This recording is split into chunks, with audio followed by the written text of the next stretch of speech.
kowdii Juulaay 1960 waa markii ay dhalatay Jamhuuriyadda Soomaaliya kadib halgan muddo dheer ay dadweynaha Soomaalidu ku doonayeen inay ka xoroodaan gumaystii reer Yurub. inkastoo guud ahaan shantii Soomaaliyeed ee gumaystuhu kala qaybiyay ay doonayeen inay xoroobaan, haddana waxaa 1960kii xor noqday oo kaliya laba gobol oo ka mid ahaa shanta Soomaaliyeed oo kala ahaa gobolladii waqooyiga iyo koonfurta Soomaaliya ee xarumahoodu ay kala ahaayeen Hargeysa iyo Muqdisho. Hargeysa ayaa ku horeysay calansaarka 26 Juun 1960 ayaana la saaray calanka Soomaalida ee buluuga ah ee xidigta dhaxda ku leh lana dejiyay kii Ingiriiska, halka 1 Juulaayna magaalada Muqdisho laga saaray calanka Soomaaliya isla markaana ay dhalatay Jamhuuriyadda Soomaaliya. Soomaalida xilliga noolayd ee madaxda iyo shacabka lahaa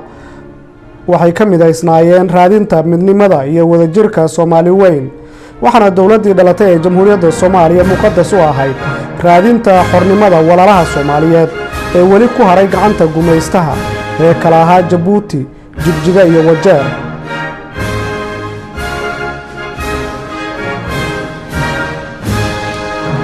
ma jirin gobol saddexaad oo ku soo biiray Jamhuuriyadda Soomaaliya oo ka koobnayd laba gobol,